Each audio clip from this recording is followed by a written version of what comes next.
പ്രതിനിധി സമ്മേളനം ആരംഭിക്കുകയാണ്. പ്രതിനിധി സമ്മേളനത്തിൻ്റെ അധ്യക്ഷ സ്ഥാനം വഹിക്കുന്നത് ശ്രീ കെ അബ്ദുൾ അസീസ്. പ്രതിനിധി സമ്മേളനത്തിൻ്റെ ഉദ്ഘാടനം ചെയ്യുന്നത് advocate Lali Vincent, KPCC vice president. പ്രതിനിധി സമ്മേളനത്തിന് സ്വാഗതം ആശംസിക്കാനായിട്ട് Shri Babu Chathoth, vice president PUEO ക്ഷണിച്ചുകൊള്ളുന്നു.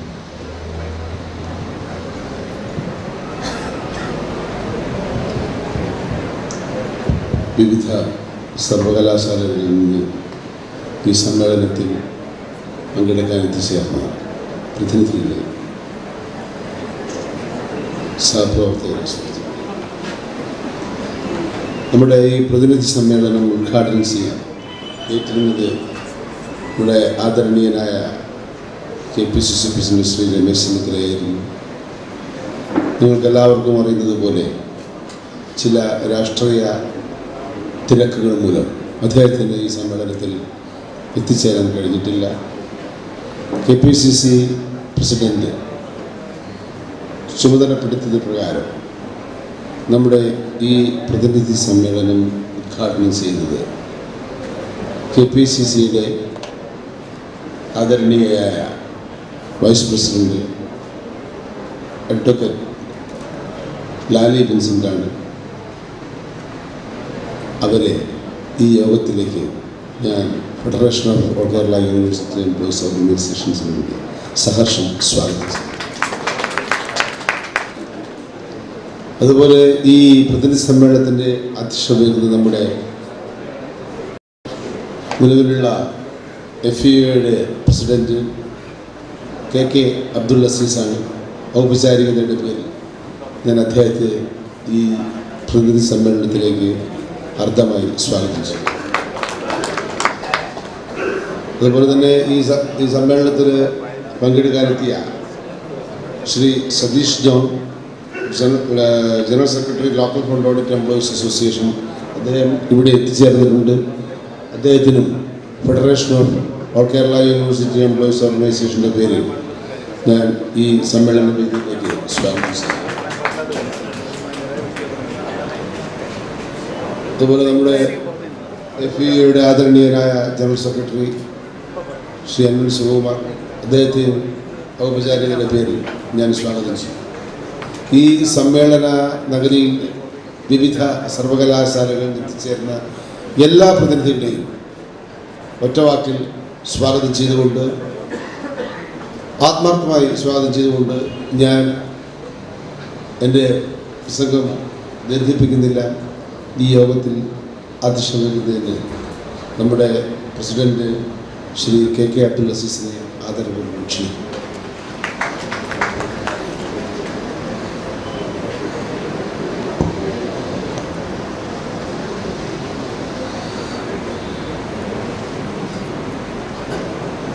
ഫെഡറേഷൻ്റെ പ്രതിനിധി സമ്മേളനം ഉദ്ഘാടനം ചെയ്യുന്ന ആദരണീയ KPCCയുടെ വൈസ് പ്രസിഡന്റ് ശ്രീമതി ലാലി വിൻസെൻ്റ്, ഈ സമ്മേളനത്തിന് ആശംസകൾ അർപ്പിക്കുന്ന ശ്രീ സതീഷ് ജോൺ, ശ്രീ ശിവകുമാർ, ശ്രീ ബാബു, ശ്രീ സാദിഖ്, ഫെഡറേഷൻ്റെ മറ്റു നേതാക്കളെ, സഹപ്രവർത്തകർ,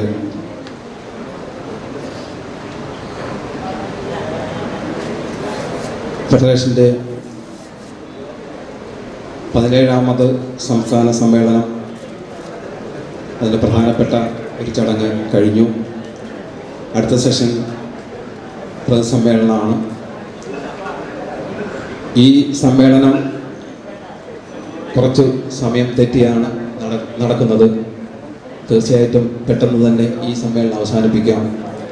അതുകൊണ്ട് ഉച്ചയ്ക്ക് ശേഷം നടക്കുന്ന സുഹൃത്ത് സമ്മേളനത്തിൽ ഒരു യാത്രയയപ്പ് കൂടി ഉൾപ്പെടുത്തിയതിൻ്റെ പേരിൽ എനിക്കൊരു മറുപടി പ്രസംഗം ഈ പരിപാടി ഉള്ളത് കൊണ്ടിട്ട് ഈ സമ്മേളനം ഔപചാരികമായി ഉദ്ഘാടനം ചെയ്യുന്നതിനായി ശ്രീമതി ലാലി വിൻസെൻ്റിനെ ക്ഷണിച്ചുകൊണ്ട് ഞാൻ ചുരുക്കുകയാണ്. നന്ദി.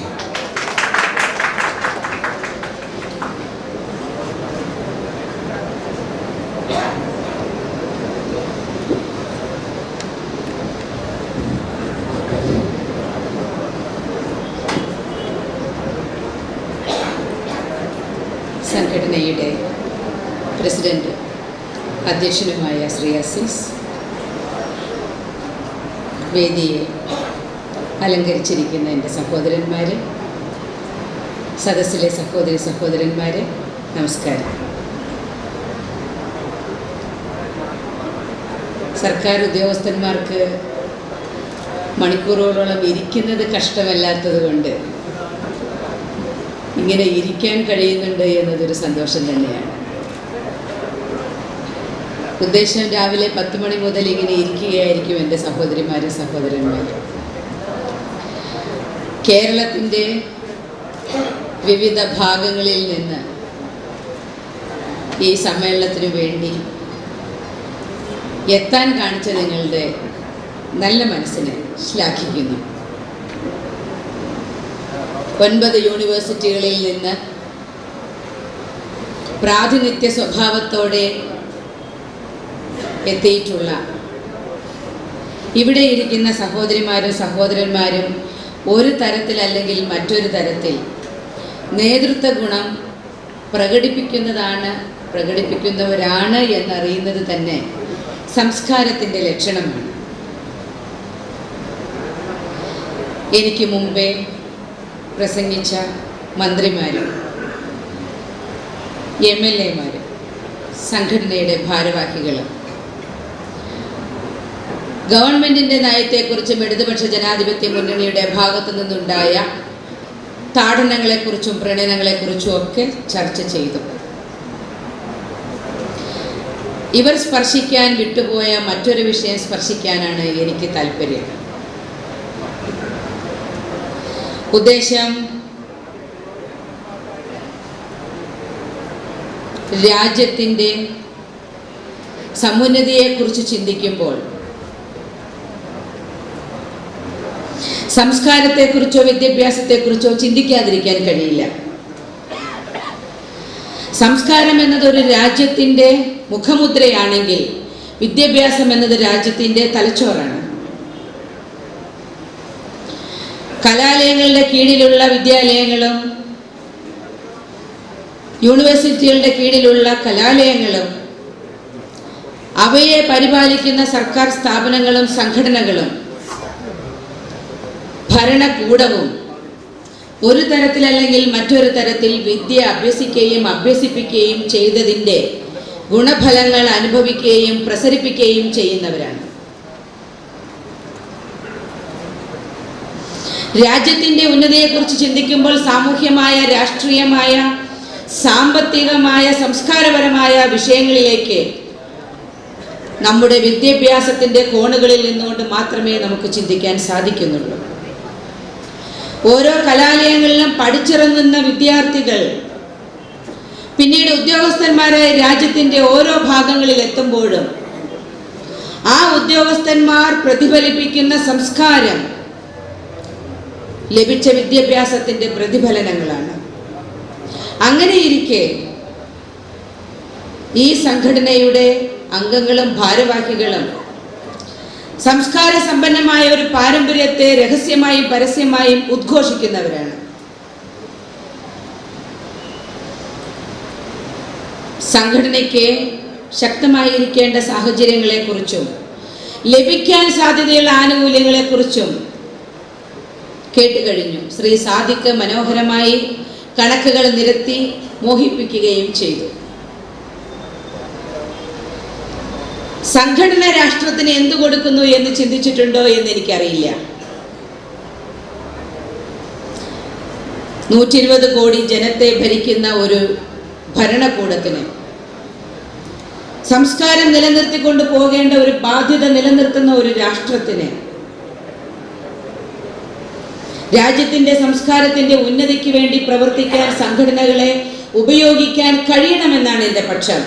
സംഘടനകൾ സംസ്കാര സമ്പന്നമായ ഒരു ഭരണം നിറവേറ്റുന്നതിന് വേണ്ടി ഭരണകൂടത്തെ സഹായിക്കാൻ സന്നദ്ധമാകണം എന്നാണ് എൻ്റെ പക്ഷം. കലാലയങ്ങളിലാണെങ്കിലും യൂണിവേഴ്സിറ്റികളിലാണെങ്കിലും വിദ്യാലയങ്ങളിലാണെങ്കിലും പൊതുസ്ഥലങ്ങളിലാണെങ്കിലും ശിശുക്കൾ, ചെറുപ്പക്കാർ, സ്ത്രീകൾ, വൃദ്ധജനങ്ങൾ മുതലായവർ അനുഭവിക്കുന്ന പീഡനങ്ങൾ ധർമ്മച്യുതി, മൗലിക അവകാശ ധംസനം എന്നിവ ഉണ്ടാകുമ്പോഴും സംഘടനയുടെ ഉത്തരവാദിത്തമാണ് പ്രതികരിക്കുക എന്നുള്ളത്. അത് രാഷ്ട്രീയ കക്ഷികളുടെയോ രാഷ്ട്രീയ പാർട്ടികളുടെയോ മാത്രം ഉത്തരവാദിത്തമല്ല. കോൺഗ്രസിനോട് ആഭിമുഖ്യം പുലർത്തുന്ന സംഘടനയായതുകൊണ്ട് കോൺഗ്രസ് കേരളത്തിലും കേന്ദ്രത്തിലും ഭരിക്കുമ്പോൾ തീർച്ചയായിട്ടും സംഘടനയുടെ ചട്ടക്കൂടിൽ നിന്ന്, സംഘടനയുടെ ബയലോയിൽ നിന്നുകൊണ്ട് സംഘടനയ്ക്ക് ലഭിക്കേണ്ട ആനുകൂല്യങ്ങളെ കുറിച്ച് ചിന്തിക്കുകയും പറയുകയും ചർച്ച ചെയ്യുകയും ചെയ്യുമ്പോൾ രാജ്യത്തിന് നൽകേണ്ട സംഭാവനയെ കുറിച്ച് കൂടെ സ്വയം ബോധവാന്മാരാകണമെന്നാണ് എൻ്റെ എളിയ അഭ്യർത്ഥന. ആനുകാലികമായ പ്രശ്നങ്ങളിൽ, സമൂഹത്തെ ബാധിക്കുന്ന പ്രശ്നങ്ങളിൽ സംഘടന ഉറക്കെ സംസാരിക്കാനും പ്രതികരിക്കാനും തയ്യാറാകുമായിരുന്നു എങ്കിൽ, ആയില്ല എന്നല്ല പറയുന്നത്, കുറെ കൂടി ശക്തമായി ആകുമായിരുന്നുവെങ്കിൽ സംസ്കാര കേരളം അഭിമാനത്തോടെ പല പരിവർത്തനങ്ങൾക്കും വേദിയായി മാറുമായിരുന്നു എന്നുള്ള എൻ്റെ ഒരു ആഗ്രഹമാണ് ഇന്ന് ഞാൻ നിങ്ങളുടെ കൺമുമ്പിൽ വെക്കുന്നത്. സ്ത്രീ പുരുഷ ഭേദമേന്യേ ഭരണഘടന വാഗ്ദാനം ചെയ്യുന്ന സ്ഥിതിയും സമത്വവും ന്യായവും നീതിയും നടപ്പിലാക്കണമെങ്കിൽ സ്ത്രീ പുരുഷ ബഹുമാനം നൽകാൻ നമുക്ക് കഴിയണം. അതിന് രാഷ്ട്രീയമായ പക്ഷഭേദങ്ങളോ നിറങ്ങളോ മറ്റെന്തെങ്കിലും രൂപങ്ങളോ ഭാവങ്ങളോ ഉണ്ടാക്കാതെ ഭരണഘടന വിഭാവനം ചെയ്യുന്ന സമത്വവും നീതിയും നൽകാൻ കൈകോർത്തു നിൽക്കാൻ സ്ത്രീക്കും പുരുഷനും കഴിയണമെന്നാണ് എൻ്റെ പ്രതീക്ഷ. സ്ത്രീകളുടെ മേലെ ഉണ്ടാകുന്ന അതിക്രമങ്ങൾക്ക് മേൽ പ്രതികരിക്കുമ്പോൾ ശ്രോതാക്കളായി പോലും പുരുഷന്മാർ ഉണ്ടാകാറില്ല എന്നുള്ളതാണ് അനുഭവം. സ്ത്രീയെ സംരക്ഷിക്കേണ്ട ഉത്തരവാദിത്തം പുരുഷനിൽ നിക്ഷിപ്തമാണ് എന്ന് മതങ്ങൾ പഠിപ്പിക്കുമ്പോൾ, രാഷ്ട്രം പഠിപ്പിക്കുമ്പോൾ, ഭരണഘടനയിൽ അതിനുവേണ്ടി വകുപ്പുകൾ എഴുതി ചേർത്തിട്ടുള്ളപ്പോൾ സംരക്ഷിക്കേണ്ട പുരുഷൻ വേട്ടനായായി മാറുന്നത് ഖേദം തന്നെ. സുഖവും സംരക്ഷണവും ലഭിക്കേണ്ട സ്ത്രീ ഇരയായി മാറുന്നത് ഖേദം തന്നെ. മനുഷ്യത്വം വിട്ട്, മൃഗീയത വിട്ട് പൈശാചികതയിലേക്ക് പുരുഷഗണത്തെ നയിക്കുന്നുണ്ടെങ്കിൽ എവിടെയോ ഒരു വിദ്യാഭ്യാസത്തിന്റെ വൈകല്യം കാണുന്നുണ്ട്. സ്ത്രീയെ ബഹുമാനിക്കണം എന്ന് പറഞ്ഞാൽ സ്ത്രീയുടെ അഹങ്കാരത്തിന് കൂട്ടു നിൽക്കണം എന്നല്ല അർത്ഥം. സ്ത്രീയോട് സമഭാവന കാണിക്കണം എന്നാണ് അർത്ഥം. പുരുഷനില്ലാത്തൊരു സമൂഹം സങ്കല്പിക്കാൻ വയ്യ, സ്ത്രീയില്ലാത്തൊരു സമൂഹവും സങ്കല്പിക്കാൻ വയ്യ. സ്ത്രീ പുരുഷ സമത്വമാണ് രാഷ്ട്രത്തിന്റെ നിർമ്മിതിക്ക് ആവശ്യമെങ്കിൽ ആ സമത്വം പ്രസരിപ്പിക്കുന്നതിന് സ്ത്രീയും പുരുഷനും അംഗങ്ങളായ സംഘടനകൾക്ക് അവകാശമുണ്ട്, ഉത്തരവാദിത്തമുണ്ട് എന്നാണ് ഞാൻ ഓർമ്മിപ്പിക്കുക. ഇവിടെ ഒരു ചിത്രകാരിയുടെ ചിത്രം പ്രദർശിപ്പിക്കപ്പെട്ടിട്ടുണ്ട്. ഉദ്യോഗസ്ഥയായ ജയശ്രീ കലാകാരി കൂടിയാണ്. അങ്ങനെ കലയും സാഹിത്യവും മറ്റു പല ഗുണങ്ങളും നിറഞ്ഞ മനുഷ്യൻ ക്രിയേറ്റീവ് ആകുമ്പോൾ നന്മയുണ്ടാവുകയും ഡിസ്ട്രക്റ്റീവ് ആകുമ്പോൾ നാശമുണ്ടാവുകയും ചെയ്യും എന്നുള്ള സിദ്ധാന്തം നമുക്കറിയാം. ക്രിയേറ്റീവ് ആകുന്ന ആളുകളെ പ്രോത്സാഹിപ്പിക്കുകയും ഡിസ്ട്രക്റ്റീവ് ആകുന്ന ടെൻഡൻസിയെ ഒഴിവാക്കുകയും ചെയ്യുന്നതിനുള്ള മനോഭാവം കെട്ടിപ്പടുക്കാൻ സംഘടനയ്ക്ക് മാനസികമായ സാംസ്കാരികമായ പരിവർത്തനങ്ങളുടെ ആവശ്യമുണ്ട് എന്നാണ് ഞാൻ ഓർമ്മിപ്പിക്കുന്നത്. ജയശ്രീയുടെ കഴിവുകൾക്ക് എൻ്റെ ആശംസകൾ.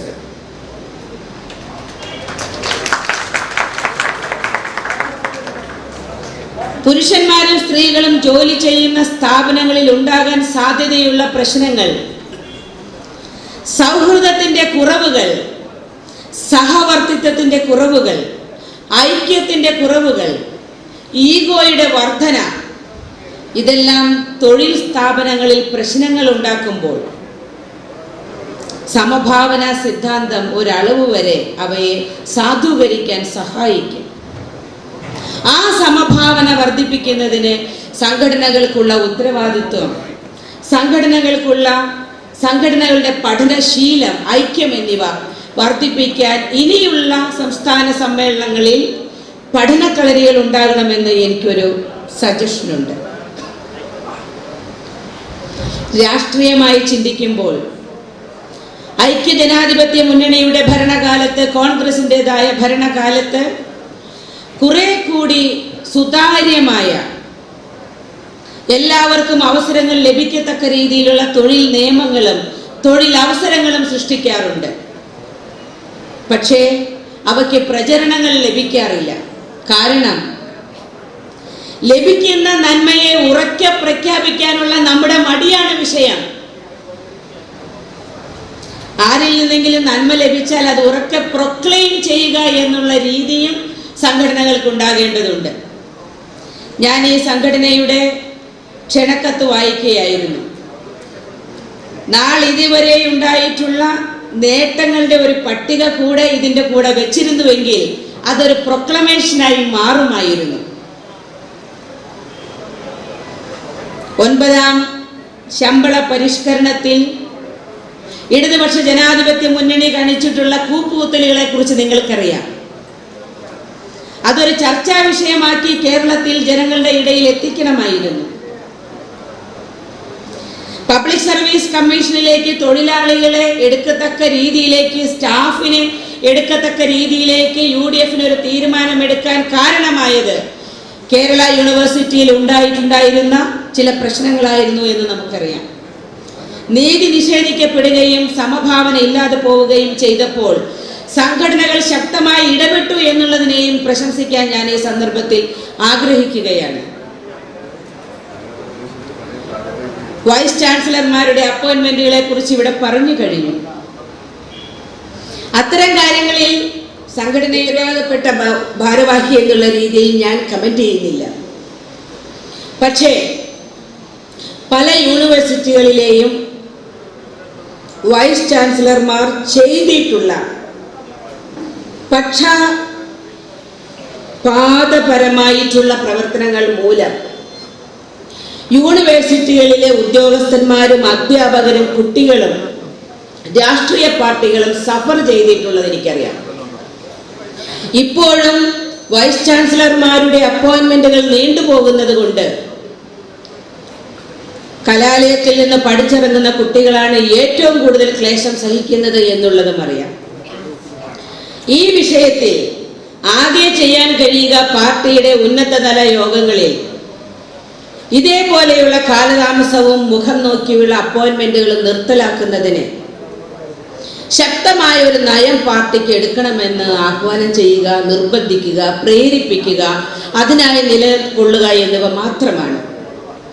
അതുപോലെ തന്നെ യൂണിവേഴ്സിറ്റികളിലെ സ്റ്റാഫിന്റെ അപ്പോയിന്റ്മെന്റുകളുടെ കാര്യത്തിലും അനാവശ്യമായ ഇടപെടലുകൾ ഇല്ലാതെ അർഹതയുള്ളവർക്ക് തൊഴിൽ ലഭിക്കുന്നതിനും വിദ്യ അഭ്യസിച്ചിറങ്ങുന്നവർ വിദ്യ ആഭാസമാക്കി മാറ്റത്തക്ക മാനസിക രീതിയിലേക്ക് മാറാത്ത രീതിയിൽ അവർക്ക് തൊഴിലവസരങ്ങൾ ലഭിക്കുന്നതിനും വേണ്ടത്ര ചാലക ശക്തിയായി മാറുന്നതിന് കോൺഗ്രസ് പാർട്ടിയെ പ്രേരിപ്പിക്കുക എന്നുള്ളതുമാണ്.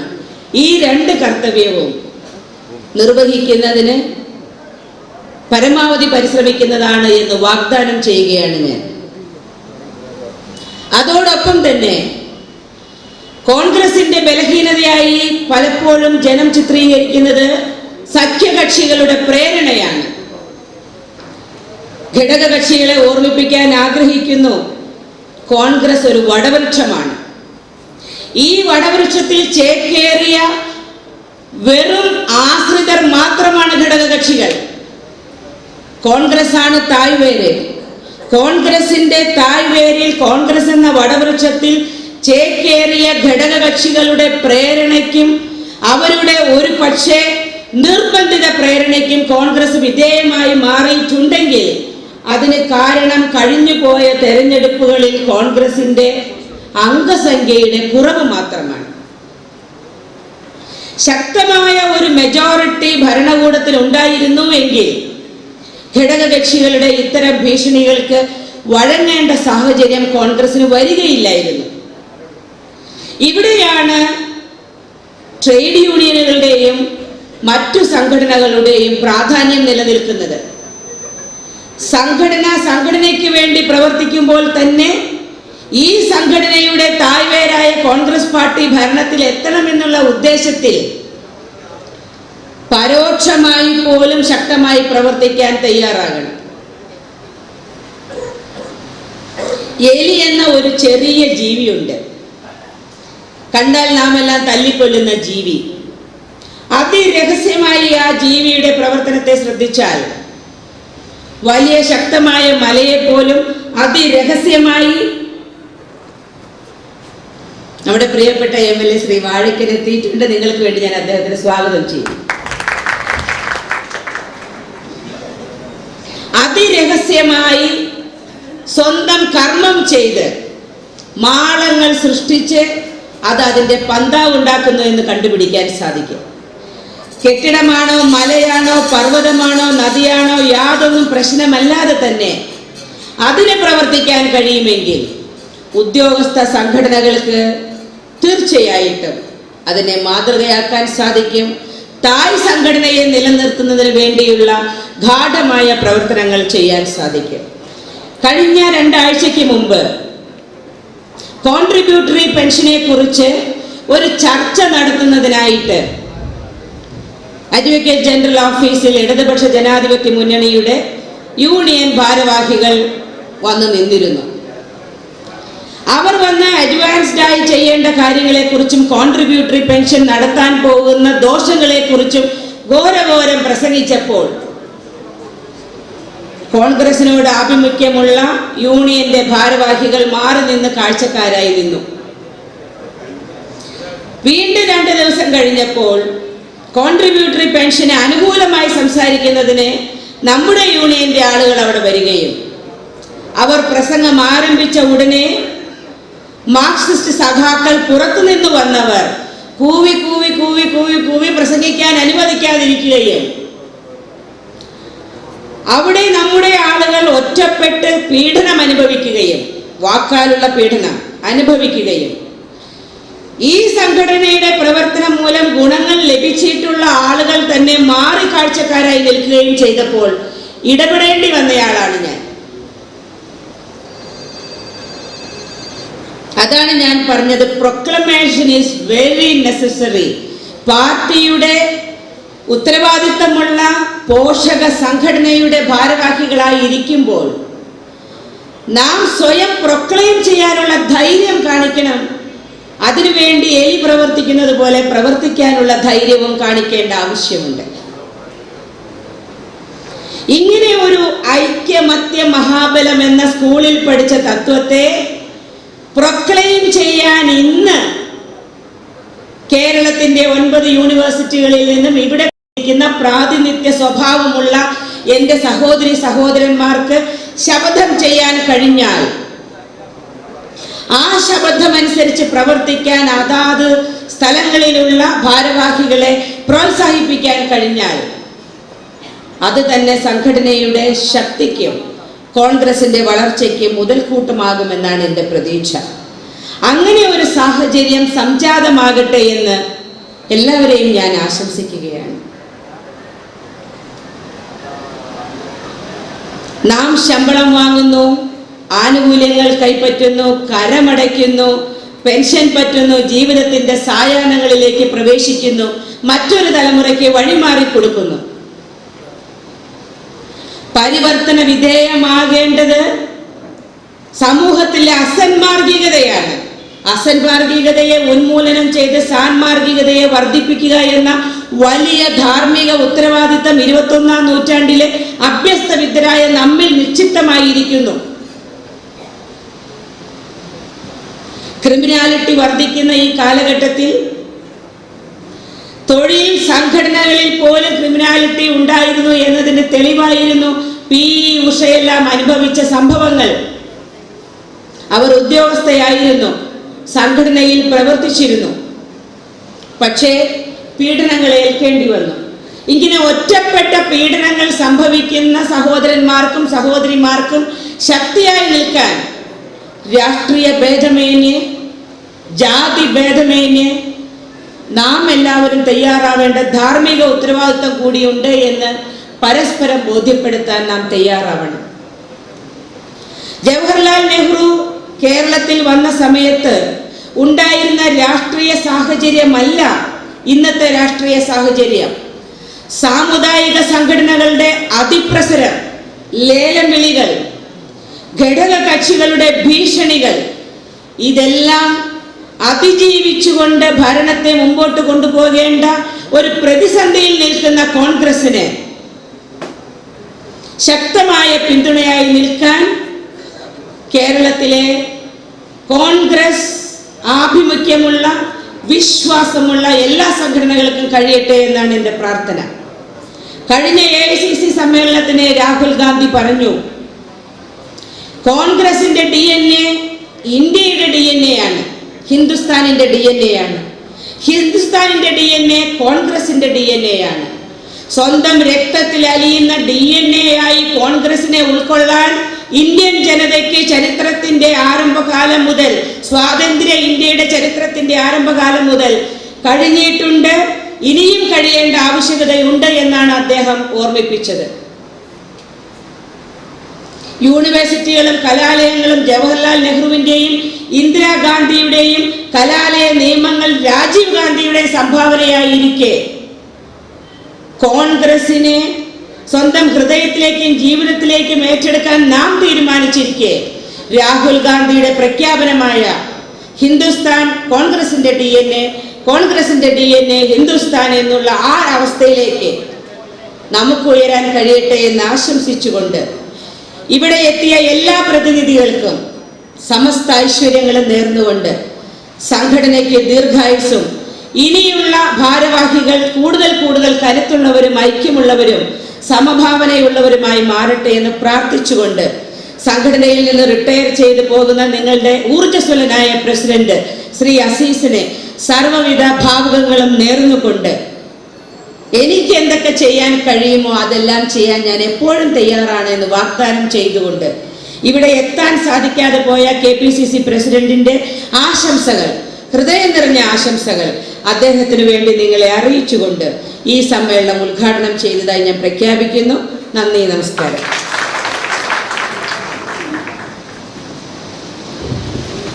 ഈ പ്രതിസമ്മേളനത്തിലെ മുഖ്യ പ്രഭാഷണത്തിനായി എത്തിച്ചേർന്നിട്ടുള്ള നമുക്കെല്ലാം പ്രിയങ്കരനായ ശ്രീ ജോസഫ് വാഴക്കൻ MLA അവരെ ഞാൻ ആദരപൂർവ്വം നിങ്ങൾക്ക് വേണ്ടി സ്വാഗതം ചെയ്യുകയാണ്.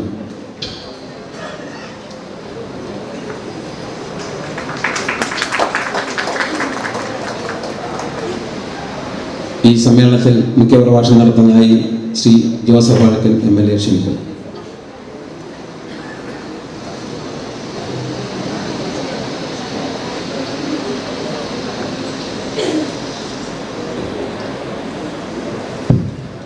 പ്രിയപ്പെട്ട അധ്യക്ഷൻ ശ്രീ KK അബ്ദുൽ അസീസ്, ഏറ്റവും പ്രിയപ്പെട്ട KPCCയുടെ വൈസ് പ്രസിഡന്റ്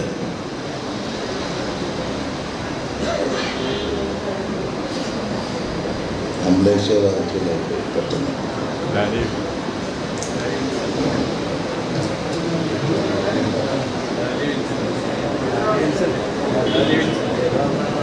ലാലി വിൻസൻ, ബാക്കി ആ പ്രോഗ്രാമിനെ വിളിച്ചു. നമ്മളിപ്പോഴത്തെ programme KPCC vice president Shrimati Lali Vincent, Shri Satheesh John, Shri Babu Chathoth, Shri KK Abdul, Shri Shaji Khan, മറ്റ് പ്രിയപ്പെട്ടവരെ, സ്നേഹം നിറഞ്ഞ സുഹൃത്തുക്കളെ, സഹോദരി സഹോദരന്മാരെ, പെട്ടെന്ന് കടലാസ് മാറിപ്പോയപ്പോൾ ആകെ പേരുകളെല്ലാം മാറിപ്പോയതുകൊണ്ടാണ്. Federation of all Kerala university employees ഓർഗനൈസേഷൻ്റെ സംസ്ഥാന സമ്മേളനത്തിന് ആദ്യമായി ഹൃദയം നിറഞ്ഞ ആശംസകൾ നേരുകയാണ്. യൂണിവേഴ്സിറ്റി എംപ്ലോയീസിൻ്റെ യോഗം കോൺഫെഡറേഷൻ്റെ ആണെങ്കിലും MG സർവകലാശാലയുടെ ആണെങ്കിലും ഒക്കെ ഒരു വർഷം എവിടെയെങ്കിലും ഒന്ന് പങ്കെടുക്കുക എന്നുള്ളത് വർഷങ്ങളായിട്ടൊരു ശീലമായതുകൊണ്ട് ഇത്തവണ എറണാകുളം ജില്ലയിൽ വെച്ച് നടക്കുമ്പോൾ, അതും എറണാകുളം ജില്ലയിലെ ഒരു ദത്തുപുത്രനായി കഴിഞ്ഞ 2 കൊല്ലമായി പ്രവർത്തിക്കുന്ന ഒരാളെന്നുള്ള നിലയിലും ഞാൻ ഇവിടെ വരുമ്പോൾ, ഈ പരിപാടി നടക്കുമ്പോൾ ഇവിടെ വരാതെ പോകുന്നത് ശരിയല്ല എന്നുള്ളത് കൊണ്ട് മാത്രമാണ് ഞാനിവിടെ എത്തിച്ചേർന്നത്. സർവകലാശാല ജീവനക്കാരുമായി പതിറ്റാണ്ടുകളുടെ ആത്മബന്ധമുള്ള ആളാണ് ഞാൻ. കാരണം KSU പ്രവർത്തനവുമായി ബന്ധപ്പെട്ട് തന്നെ 10-15 കൊല്ലക്കാലത്തോളം സംസ്ഥാന KSU സംഘടനയിൽ സജീവമായി നിന്നിരുന്നത് കൊണ്ട് എല്ലാ സർവകലാശാലകളുമായും സർവകലാശാല ജീവനക്കാരുമായും ഒരു കാലഘട്ടത്തിൽ വളരെ അടുത്ത ബന്ധം പുലർത്താൻ കഴിഞ്ഞിരുന്നു. പിന്നീടും പലപ്പോഴും വിദ്യാഭ്യാസ പ്രശ്നങ്ങളുമായി ബന്ധപ്പെട്ട് പലപ്പോഴും എൻ്റേതായ രീതിയിലുള്ള ചെറിയ ഇടപെടലുകളൊക്കെ നടത്താൻ ശ്രമിക്കാറുള്ള ഒരു വ്യക്തി എന്നുള്ള നിലയിൽ സർവകലാശാലയും സർവകലാശാല ജീവനക്കാരുമായും വളരെ നല്ല ഒരു ബന്ധം പുലർത്താൻ കഴിഞ്ഞിട്ടുണ്ട്. രാഷ്ട്രീയത്തിൽ ഞാൻ പലപ്പോഴും പറയാറുണ്ട്, കോൺഗ്രസിൻ്റെ പോഷക സംഘടനകളിൽ അല്ലെങ്കിൽ കോൺഗ്രസിനോട് പോഷക സംഘടന ആഭിമുഖ്യം പുലർത്തുന്ന ബഹുജന പ്രസ്ഥാനങ്ങളിൽ ഏറ്റവും ശക്തവും ഏറ്റവും രാഷ്ട്രീയമായ നിലപാടുകൾ സ്വീകരിക്കുകയും ചെയ്യുന്ന ഒരു വിഭാഗമാണ് സർവകലാശാല ജീവനക്കാർ. അക്കാര്യത്തിൽ എനിക്ക് അഭിമാനം തോന്നാറുണ്ട്. കാരണം പലപ്പോഴും പാർട്ടിയുടെ പോഷക സംഘടനകളെക്കാൾ ആർജവത്തോടെ രാഷ്ട്രീയമായ നിലപാടുകൾ സ്വീകരിക്കുകയും പോരാട്ടം നടത്തുകയും ചെയ്യുന്ന പാരമ്പര്യം സർവകലാശാല ജീവനക്കാരിൽ കാണാറുണ്ട്. പ്രത്യേകിച്ച് കടന്നുപോയ ഒരു നേതൃത്വം, പണിക്കരും അതുപോലെ തന്നെ ശശികുമാർ ഉൾപ്പെടെ ഒരുപാട് ആളുകളിങ്ങനെ വളരെ വലിയ പാർട്ടി നേതാക്കന്മാരെക്കാൾ വലിയ രാഷ്ട്രീയക്കാരായി ഈ സർവകലാശാലയിലെ ജീവനക്കാരുടെ സംഘടനയെ നയിച്ചിട്ടുള്ളവരാണ്. നിങ്ങളിപ്പോൾ ഈ സമ്മേളനം ഇവിടെ ചേരുമ്പോൾ എല്ലാവർക്കും പൂർണ്ണമായ സംതൃപ്തിയോടുകൂടി ആയിരിക്കും ഇവിടെ ഇരിക്കുന്നത് എന്ന് ഞാൻ വിശ്വസിക്കുന്നില്ല. കാരണം കോൺഗ്രസുമായി ബന്ധപ്പെട്ട് കഴിഞ്ഞ 5 വർഷക്കാലം, ഇപ്പോഴത്തെ ഈ 1.25 വർഷത്തിന് മുമ്പുള്ള ഒരു 5 വർഷക്കാലം ഒരുപാട് പീഡനങ്ങളും സമരങ്ങളും ഒക്കെ നടത്തിയിട്ടുള്ളവരാണ്. വലിയ പ്രത്യാശയും പ്രതീക്ഷയും ഒക്കെയായി കഴിഞ്ഞ 1.5 വർഷക്കാലം ഇങ്ങനെ കഴിഞ്ഞുകൂടുന്ന ആളുകളാണ്.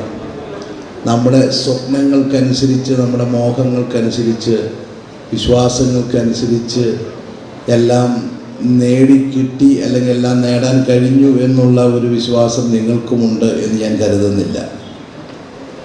അറ്റ്ലീസ്റ്റ് സർവകലാശാല ഭരണസമിതികളിലെങ്കിലും, പല സർവകലാശാലകളുടെയും ഭരണസമിതികളിൽ നമുക്ക് അത്ര വലിയ കാര്യങ്ങളൊന്നുമില്ല എന്നുള്ളത് എനിക്കും ബോധ്യമുള്ള കാര്യമാണ്.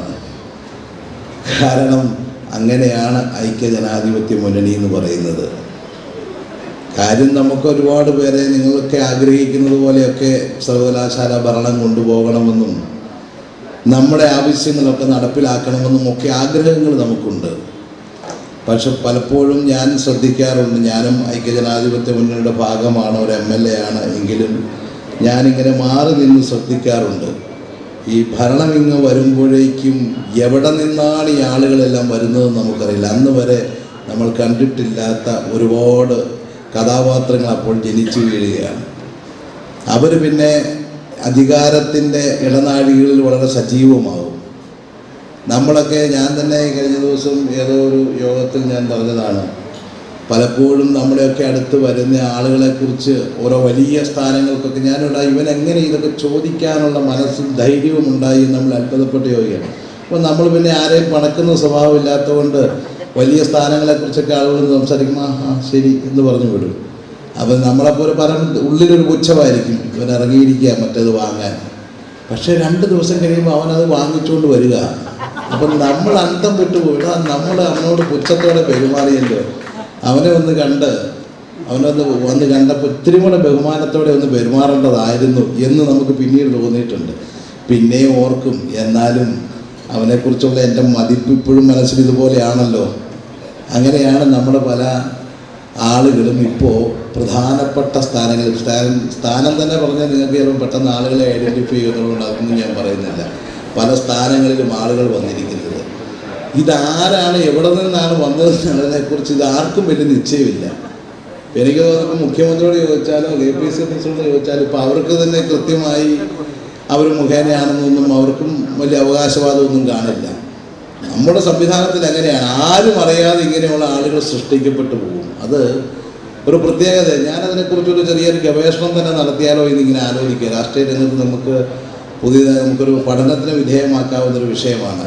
അധികാരം കിട്ടുമ്പോൾ എങ്ങനെയാണ് കീ പോസ്റ്റുകളിൽ, താക്കോൽ സ്ഥാനങ്ങളിൽ എങ്ങനെ ആളുകൾ കടന്നു വരുന്നു, അതിൻ്റെ സ്വീകരിക്കുന്ന വിവിധ മാർഗങ്ങൾ, അത് ഭാവിയിലേക്ക് ഇത്തരം മോഹമുള്ള ആളുകൾക്ക് ഇതൊരു പഠന വിഷയമാക്കുകയും ആ പ്രബന്ധം പിന്നീട് ഭാവിയിൽ ഇത്തരം വരാനുള്ള ആളുകൾക്ക് ഒരു പ്രചോദനമാകുകയും ചെയ്യുമെന്നുള്ളത് കൊണ്ട് ആരെങ്കിലും ഒരു ഗവേഷണം നടത്തുന്നത് നല്ലതാണ്. അപ്പം അങ്ങനെയുള്ള ഒരുപാട് പ്രശ്നങ്ങളുണ്ട്. അങ്ങനെയുള്ള പ്രശ്നങ്ങൾ മാത്രമല്ല, പല സ്ഥലത്തും ഇപ്പോൾ ഇതിൻ്റെ ഉത്തരവാദികൾ ഇല്ല എന്നുള്ളതുമാണ്. സർവകലാശാലകൾക്ക് നായകന്മാരില്ലാത്ത പ്രശ്നങ്ങൾ. എന്തായാലും വിദ്യാഭ്യാസ വകുപ്പ് എന്ന് പറയുന്നത് നമുക്കെന്നും അന്യം നിൽക്കുന്നൊരു കാര്യമാണ്. പിന്നെ അതിനകത്ത് നിന്നൊക്കെ കിട്ടുന്നത് കിട്ടി എന്നുള്ളതല്ലാതെ അതിനപ്പുറത്ത് ഒരു കമാൻഡ് ചെയ്യാൻ ഇത്തവണയാണെങ്കിൽ പിന്നെ ആകെ 2 സീറ്റിൻ്റെ ഭൂരിപക്ഷമാണ് ഉള്ളത്. അപ്പം അതുകൊണ്ട് നമുക്ക് പിന്നെ കൂടുതൽ ശബ്ദത്തിൽ വർത്തമാനവും പറയാൻ മേലാത്ത അവസ്ഥ.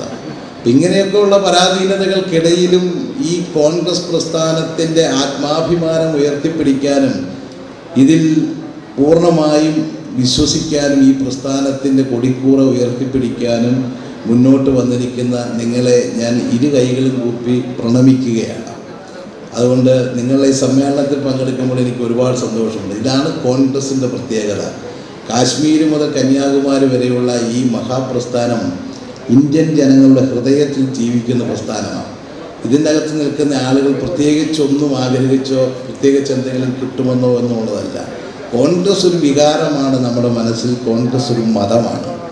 നമ്മൾ ജന്മം കൊണ്ട് തന്നെ മിക്കവാറും ആളുകൾ കോൺഗ്രസ്സായി ജനിക്കുകയാണ്.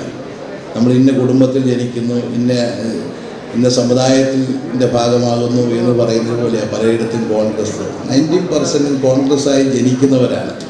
അതുകൊണ്ട് തന്നെ നമുക്ക് പിന്നെ വേറെ എങ്ങോട്ടും പോകാൻ പറ്റില്ല. മറ്റുള്ള രാഷ്ട്രീയ പ്രസ്ഥാനങ്ങൾ, പ്രാദേശിക പ്രസ്ഥാനങ്ങളൊക്കെ പലതും ഉദരപൂർണമായി ഉണ്ടാക്കിയിരിക്കുന്ന പ്രസ്ഥാനങ്ങൾ, അതൊക്കെ അതിനു വേണ്ടി നിൽക്കുന്ന ഏർപ്പാടാണ്. നമ്മളത് അങ്ങനെയല്ല. അതുകൊണ്ട് അധികാരം കിട്ടുമ്പോൾ സ്ഥാനങ്ങളോ നമ്മളെ ആഗ്രഹങ്ങളോ നടക്കുമോ നടക്കാതിരിക്കുകയോ ചെയ്യും.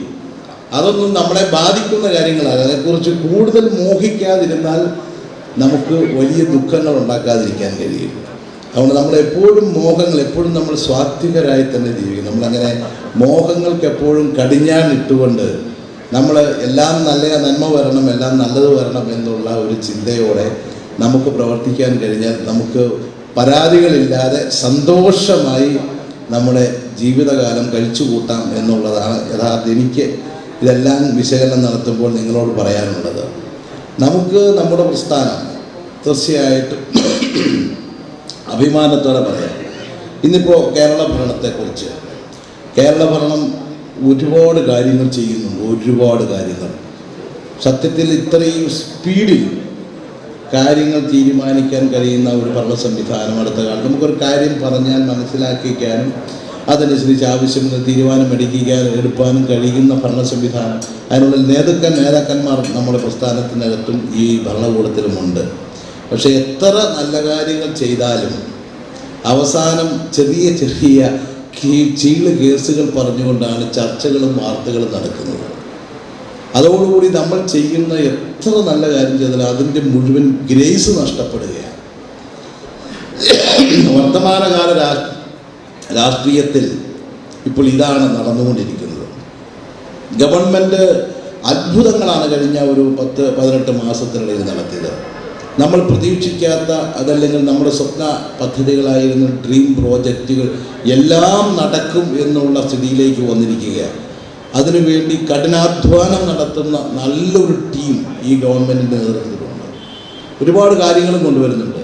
പക്ഷെ അതൊന്നും ചർച്ച പോലും ചെയ്യാതെ വളരെ അപ്രസക്തമായ വിഷയങ്ങൾ മാത്രം ചർച്ചയിലേക്ക് വന്നിരിക്കുകയാണ്.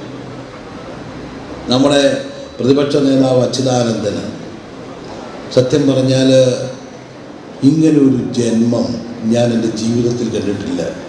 എന്തിനാണ് ഇങ്ങനെ ഒരു ജന്മമെന്ന് ചോദിച്ചാൽ ഇന്ന് വരെ ഈ നാടിൻ്റെ വികസനത്തെക്കുറിച്ചോ ഈ നാടിനെക്കുറിച്ചോ ഈ നാടിൻ്റെ സ്വപ്നങ്ങളെക്കുറിച്ചോ പുതിയ തലമുറയുടെ വികാരം എന്താണെന്നോ ഈ ലോകത്തെന്താ നടക്കുന്നതിനെക്കുറിച്ചോ യാതൊരു തരത്തിലുള്ള പ്രാഥമികമായ ബോധ്യം പോലുള്ള ഒരാളല്ല. ഞാനിപ്പോൾ പ്രത്യേകിച്ച് നിയമസഭയിൽ കൂടെ അതിന് ശേഷം വളരെ അടുത്ത് ഞാനിങ്ങനെ ഇദ്ദേഹത്തെ നിരീക്ഷിക്കാറുണ്ട്. ഏതെങ്കിലും ഒരു ചീളുക, പ്രത്യേകിച്ച് പീഡനമാണ് പുള്ളിയുടെ ഏറ്റവും പ്രിയപ്പെട്ട ഒരു വിഷയം, അതിലൊന്ന് കിട്ടിയാൽ അത് വെച്ചങ്ങ് അനുഭവിക്കുക. പിന്നെ കുറേ കാലം വേറെ യാതൊരു വിഷയത്തെക്കുറിച്ച് ഇന്ന് വരെ ഗൗരവമുള്ള ഏതെങ്കിലും ഒരു വിഷയം ഞാൻ സംസാരിക്കുന്നത് കേട്ടിട്ടില്ല. പുള്ളി ഒരു നിർദ്ദേശം പുള്ളി സമർപ്പിക്കുന്നത് കേട്ടിട്ടില്ല. ഏതെങ്കിലും ഒരു വിഷയത്തിൽ ഇടപെട്ടുകൊണ്ട് സംസാരിക്കുന്നത് കേട്ടിട്ടില്ല. ആകെ ഇത്തരം ഒരു വിഷയങ്ങൾ കിട്ടിയാൽ അത് വെച്ചങ്ങ് അനുഭവിക്കുക.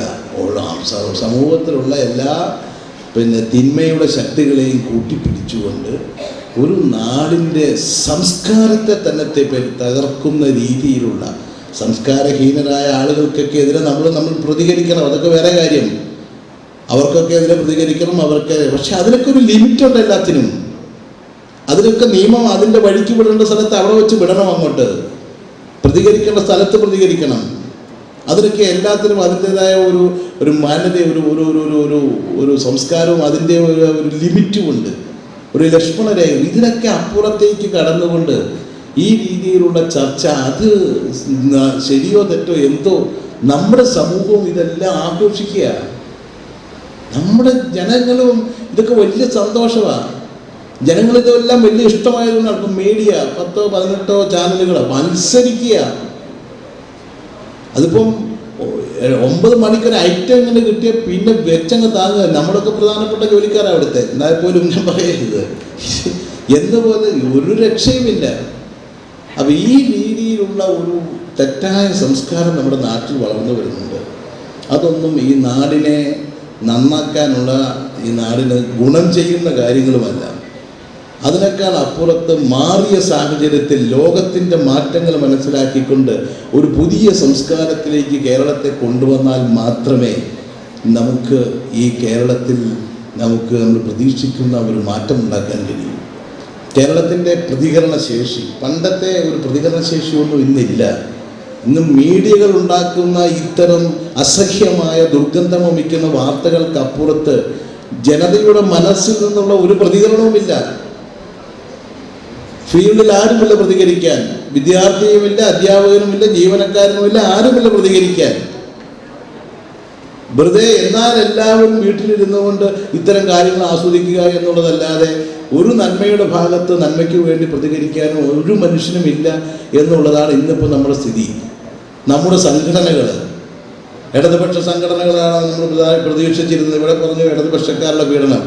ഇടതുപക്ഷക്കാർ പഴയതുപോലെ ഫീൽഡിലുള്ള പീഡനമൊന്നും ഇല്ലല്ലോ ഇപ്പോൾ. അതിനുള്ള ശക്തിയൊന്നും അവർക്കില്ല. നമ്മൾ കണ്ടതാണ്, നമ്മളൊരു സമരം കണ്ടതാണ് അവരുടെ. കഴിഞ്ഞ ദിവസം മാർക്സിസ്റ്റ് പാർട്ടിയും CPM-ഉം ഇടതുപക്ഷ മുന്നണികളും 6 മാസക്കാലം എല്ലാ തരത്തിലുള്ള ക്യാമ്പയിനിങ്ങും നടത്തിയതാണ് നമ്മുടെ ഈ കോൺട്രിബ്യൂട്ടറി പെൻഷൻ എതിരായിട്ടുള്ള സമരം. കോൺട്രിബ്യൂട്ടറി പെൻഷനെ സംബന്ധിച്ചിടത്തോളം നിങ്ങൾക്കും ചിലപ്പോൾ നിങ്ങളുടേതായ അഭിപ്രായങ്ങൾ ഉണ്ടാകാം. എങ്കിലും ഒരു രാജ്യത്തെ സംബന്ധിച്ചിടത്തോളം, ഒരു നാടിനെ സംബന്ധിച്ചിടത്തോളം അതല്ലാതെ മാർഗമില്ല എന്നുള്ളതൊരു സത്യമാണ്. പക്ഷെ അതിൻ്റെ അകത്ത് എനിക്ക് അഭിപ്രായമുണ്ട്. ഞാനത് നിയമസഭയിൽ പറഞ്ഞു, ഒരു കാര്യത്തിൽ മാത്രം നമ്മൾ ഉറപ്പ് വരുത്തണം. ഗവൺമെൻറ്റിൻ്റെയും നിങ്ങളുടെ കോൺട്രിബ്യൂഷൻ നിങ്ങൾ നടത്തുമ്പോൾ ആ ഇടുന്ന സ്ഥാപനത്തെ സംബന്ധിച്ച്, നിങ്ങൾ ഇടുന്ന പണത്തെ സംബന്ധിച്ചിട്ടുള്ള ഒരു സെക്യൂരിറ്റി, ആ ഭാഗം മാത്രം ഉറപ്പ് വരുത്തിയാൽ അതിൽ പറയുന്ന ദോഷമൊന്നുമില്ല. നിങ്ങൾക്ക് ആർക്കും ഒന്നും കുഴപ്പമില്ലല്ലോ.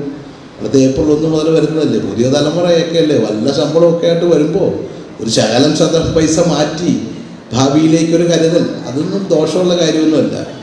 അപ്പോൾ നമ്മൾ ഓരോ കാര്യങ്ങളെക്കുറിച്ചും കാലത്തിനനുസരിച്ചൊരു മാറ്റത്തിന് നമ്മൾ വിധേയമാകണം. പഴയ കാലത്തേതുപോലെ മുഴുവൻ കാര്യങ്ങളും എല്ലാം ഗവൺമെൻറ്റിനെ കൊണ്ട് തന്നെ നേടിയെടുക്കാൻ കഴിയും, ഗവൺമെൻറ് തന്നെ എല്ലാം വഹിക്കണം എന്ന് പറയുന്നതിന് വലിയ അർത്ഥമൊന്നുമില്ല. അങ്ങനെയൊന്നും ഒരു രാജ്യത്തിന് മുന്നോട്ട് പോകാൻ പറ്റില്ല. ഒരു സമ്പദ്ഘടനയ്ക്കും പോകാൻ പറ്റില്ല. അങ്ങനെ പോകാൻ കഴിയുമെന്ന് വിശ്വസിച്ച് ലോകത്ത് പ്രവർത്തിച്ച രാജ്യങ്ങളും അത്തരം സാമ്പത്തിക ശാസ്ത്രവും സമ്പദ്ഘടനയും എല്ലാം തകർന്ന് തരിപ്പണമായി ലോകത്തിൽ അപ്പോൾ പിന്നെ സ്വാഭാവികമായിട്ടും അവർക്ക് ചേഞ്ച് ആവശ്യമുണ്ട്. ആ ചേഞ്ചിനനുസൃതമായി നമ്മളും ലോകവും മാറുമ്പോൾ അതിനനുസൃതമായ തീരുമാനങ്ങൾ എടുക്കാൻ രാജ്യം ഭരിക്കുന്ന പാർട്ടിക്ക് നിർബന്ധിതമാകും. അങ്ങനെ രാജ്യം ഭരിക്കുന്ന പാർട്ടി എടുക്കുന്ന തീരുമാനങ്ങൾ എല്ലാം ജനവിരുദ്ധമാണ് എന്ന് തള്ളിക്കളയാൻ പാടില്ല. അതൊക്കെ ഭാവിയിലേക്ക് 5 കൊല്ലം 6 കൊല്ലം കഴിയുമ്പോൾ നമ്മുടെ രാജ്യത്തിൻ്റെ നിലനിൽപ്പിന്, നമ്മുടെ സാമ്പത്തികമായ സുരക്ഷിതത്വത്തിന്, ഭാവി തലമുറയ്ക്ക് വേണ്ടിയിട്ടുള്ള തീരുമാനങ്ങൾ തന്നെയാണ്. അതല്ലാതെ കമ്മ്യൂണിസ്റ്റുകാരൻ പറയുന്ന ഒരു പ്രചരണത്തിനും സത്യമില്ല. കാരണം കമ്മ്യൂണിസ്റ്റുകാരൻ എന്തും പറയാം നമ്മൾ കയ്യടി വാങ്ങിക്കാൻ. ജീവിതത്തിൽ ഒരിക്കലും ഇന്ത്യയിൽ അധികാരത്തിൽ ഒരിക്കലും വരില്ല എന്നും വന്നിട്ടില്ലാത്തൊരു പാർട്ടിയാണ്, നാളെ തൊട്ട് വരാനും പോകുന്നില്ല. അപ്പം അവർക്ക് എന്തും പറയാം, അത് കൊടുക്കണം, ഇത് കൊടുക്കണം, അങ്ങോട്ട് കൊടുക്കണം, ഇവിടെ കൊടുക്കണം. അതെന്താ പ്രശ്നം? ചുമ്മാ ഇരിക്കുന്ന അവർക്ക് കുറച്ച് പൈസ കൊണ്ടേ കൊടുക്ക്, അവർക്ക് കുറച്ച് ഭക്ഷണം കൊടുക്ക്, എന്തിനാ ഡീസൽ, അതിനെന്തിനാ പൈസ വാങ്ങിക്കുന്നു, ഫ്രീ ആയിട്ട് കൊടുത്തുകൂടെ എന്നൊക്കെ ചോദിക്കുന്നൊരു പ്രശ്നമാണ്. കാരണം ഒരിക്കലും അധികാരത്തിൽ വരില്ല. അധികാരത്തിൽ വന്നാലല്ലേ ആളുകൾ ചോദിക്കുകയുള്ളൂ നീ പറഞ്ഞിട്ട് എന്തിനാ ചെയ്യാത്തതെന്ന്. അപ്പം അത്തരത്തിലുള്ള കാര്യങ്ങളൊക്കെ ഒരുപാട് അവർ പറയും. പക്ഷേ ഒരു രാജ്യത്തെ സംബന്ധിച്ച് വളരെ ഉത്തരവാദിത്വത്തോടെ 65 വർഷത്തെ സ്വതന്ത്ര ഭാരതത്തിൻ്റെ ചരിത്രത്തിൽ 53 കൊല്ലവും ഈ രാജ്യം മുന്നോട്ട് കൊണ്ടുപോകാൻ ഇന്ത്യൻ ജനത തെരഞ്ഞെടുപ്പിലൂടെ എലക്ട് ചെയ്യപ്പെട്ട പാർട്ടിയാണ് നമ്മുടേത്. സ്വാഭാവികമായിട്ടും ആ പാർട്ടിക്ക് ജനതയോടും ഈ സമൂഹത്തും ഈ രാജ്യത്തിൻ്റെ നിലനിൽപ്പിന് വേണ്ടിയും ഈ ലോക സമ്പദ്ഘടനയിൽ വലിയ ചലനങ്ങൾ ഉണ്ടാകുമ്പോൾ, വലിയ തകർച്ചയിലേക്ക് പോകുമ്പോൾ ഇന്ത്യ എന്ന് പറയുന്ന 120 കോടി ജനത ജീവിക്കുന്ന ലോകത്തെ ഏറ്റവും വലിയ ജനാധിപത്യ രാഷ്ട്രത്തെ സംരക്ഷിക്കാനുള്ള ബാധ്യതയുള്ള ഒരു രാഷ്ട്രീയ പ്രസ്ഥാനം എന്നുള്ള നിലയിൽ കോൺഗ്രസ് എടുക്കുന്ന ഓരോ തീരുമാനവും വളരെ കരുതലോടുകൂടി ഈ രാജ്യത്തിൻ്റെ നിലനിൽപ്പിന് വേണ്ടി എടുക്കുന്ന തീരുമാനങ്ങളാണ്. മൻമോഹൻ സിംഗ് ലോകം കണ്ട ഏറ്റവും മികച്ച സാമ്പത്തിക ശാസ്ത്രജ്ഞനാണ്. അദ്ദേഹത്തിൻ്റെ നിലപാടുകൾ എപ്പോഴും, ചിലപ്പോൾ അദ്ദേഹത്തിന് നാളെ ഇപ്പോൾ പ്രധാനമന്ത്രിയായിരിക്കണമെന്നൊന്നുമില്ല, പക്ഷേ ഈ ആയിരിക്കുന്ന കാലത്ത് ഇന്ത്യൻ എക്കോണമി 89-ൽ തകർച്ചയിലേക്ക് പോയൊരു രാജ്യത്തെ വളർത്തിക്കൊണ്ടുവന്ന് ലോകത്തിൻ്റെ മുന്നണിയിലേക്ക് കൈപിടിച്ചു കൊണ്ടുവന്ന വലിയ അധീക്ഷണാശാലിയായ ഒരു എക്കോണമിസ്റ്റാണ്. സ്വാഭാവികമായിട്ടും അദ്ദേഹത്തിൻ്റെ കാലഘട്ടത്തിനുള്ളിൽ തന്നെ ഇന്ത്യൻ എക്കോണമി സ്റ്റെബിലൈസ് ചെയ്യും. അതിനുവേണ്ടി എടുക്കുന്ന വളരെ ശക്തമായ തീരുമാനങ്ങൾ, ആ തീരുമാനങ്ങളെ ആക്ഷേപിക്കാനും ആ തീരുമാനങ്ങളെ തെറ്റാണെന്ന് പറയാനും അതിനെതിരെ പ്രചരണങ്ങൾ നടത്താനും ഒക്കെ ഒട്ടേറെ ശ്രമങ്ങൾ നമ്മുടെ സമൂഹത്തിൽ നടക്കുന്നുണ്ട്. നമ്മുടെ ആരോടും ഉത്തരവാദിത്തമില്ലാത്ത രാഷ്ട്രീയ പ്രസ്ഥാനങ്ങളാണ് ഇതൊക്കെ ചെയ്യുന്നത്. കാര്യങ്ങൾ മനസ്സിലാക്കി എന്തുകൊണ്ട്, എങ്ങനെ ഓരോ ഗവൺമെൻറ്റും ഓരോ തീരുമാനങ്ങളും എന്തുകൊണ്ട് എന്നുള്ളതിൻ്റെ കാര്യകാരണ സഹിതം മനസ്സിലാക്കി അതിന് പുതിയ തലമുറ വിദ്യാഭ്യാസമുള്ളവരാണ്, അവരുമായി സംവേദിക്കാൻ അല്ലെങ്കിൽ നമ്മുടെയെങ്കിലും മനസ്സിൽ അതിനെക്കുറിച്ച് ധാരണയുണ്ടാക്കാൻ നിങ്ങൾക്ക് കഴിയണമെന്ന് മാത്രമാണ് വിനയപൂർവ്വം എനിക്ക് ഓർമ്മിപ്പിക്കാനുള്ളത്. ഈ സമയത്ത് കൂടുതൽ വർത്തമാനം പറഞ്ഞാൽ നിങ്ങൾ എനിക്കെതിരാകും. കാരണം ഭക്ഷണത്തിൻ്റെ മുമ്പിൽ ദൈവത്തിന് പോലും അപ്പത്തിൻ്റെ രൂപത്തിലേ വരാൻ പറ്റുമെന്നാണ് പറയുന്നത്, വിശപ്പിൻ്റെ മുമ്പിൽ. അപ്പം അങ്ങനെ വിശക്കുന്ന നിങ്ങളുടെ മുമ്പിൽ ഞാൻ വെറുതെ അതും ഇതും പറഞ്ഞ് സമയം കളയാൻ ആഗ്രഹിക്കുന്നില്ല.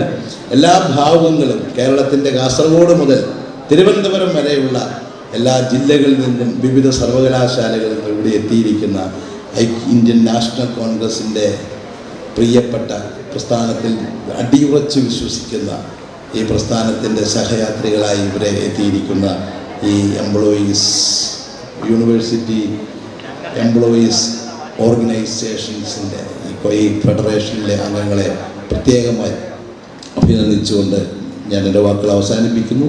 നന്ദി, നമസ്കാരം.